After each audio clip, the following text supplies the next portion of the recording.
When my husband couldn't make my high school reunion, I told myself it was just a harmless night to catch up with old friends. But as I reached for the doorknob of my ex's apartment the next morning, I wasn't ready for who'd be standing on the other side, or the way they looked at me like they knew I'd be there. I'd told myself it was just a drink, a conversation, but one moment can change everything. If you've ever made a choice you couldn't take back, if you've wondered what happens after a mistake, this one's for you.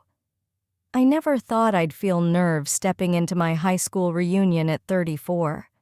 I was supposed to be past this, past the awkwardness, the nostalgia, the what-ifs.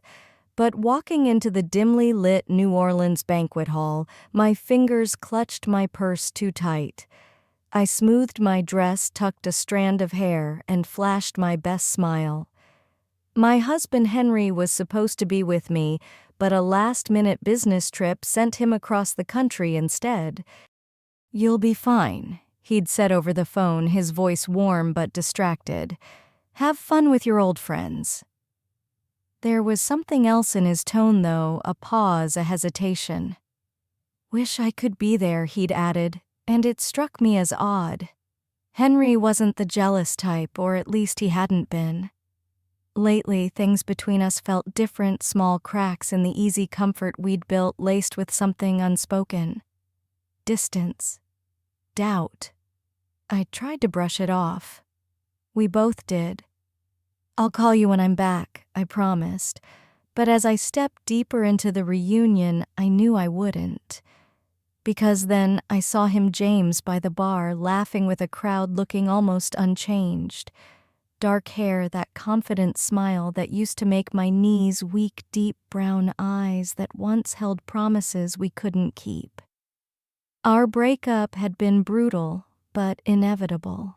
Different colleges, different cities, different lives.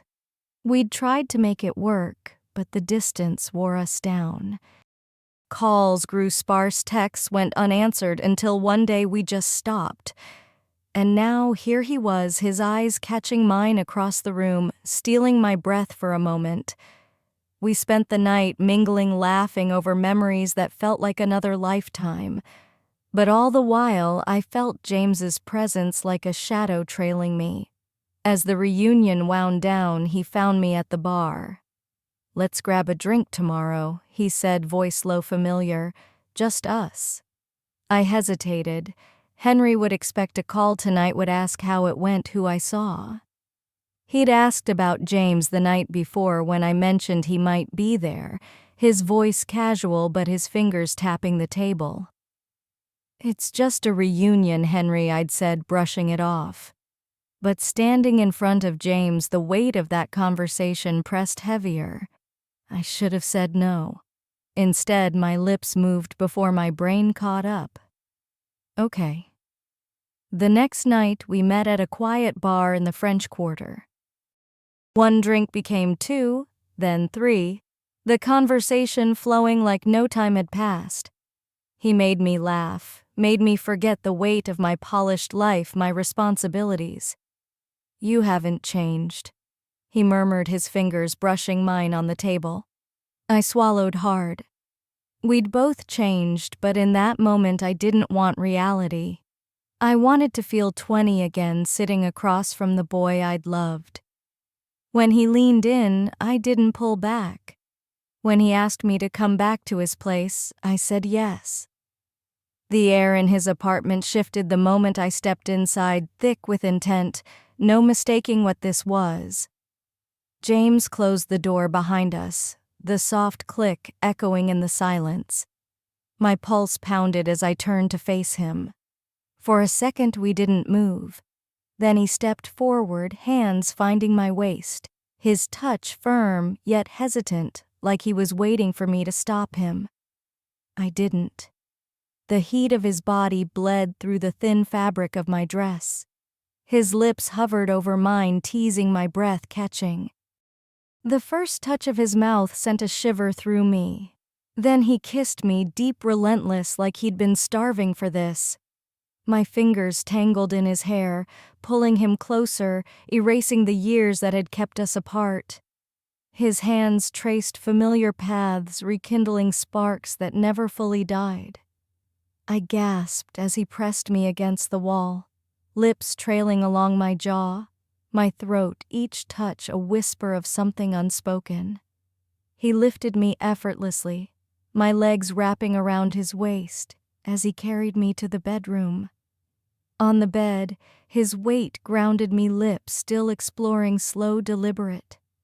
My dress slipped off my shoulders, his hands gliding over every curve with a reverence that made me tremble. It was so familiar, yet charged with something new, deeper, desperate. As he settled between my hips, our eyes locked, and for a fleeting moment we just breathed, no words, no second-guessing, just a quiet surrender to the inevitable. Then he moved and the world faded. The rhythm started slow, savoring every stolen second, but restraint gave way to urgency. I met him with the same intensity, losing myself in the heat, the friction, the overwhelming pull neither of us could resist.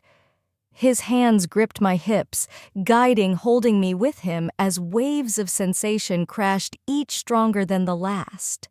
My breath caught fingers digging into his shoulders as pleasure coiled tight, ready to snap. And then it did. I shattered beneath him, a soft cry escaping as I trembled in his arms.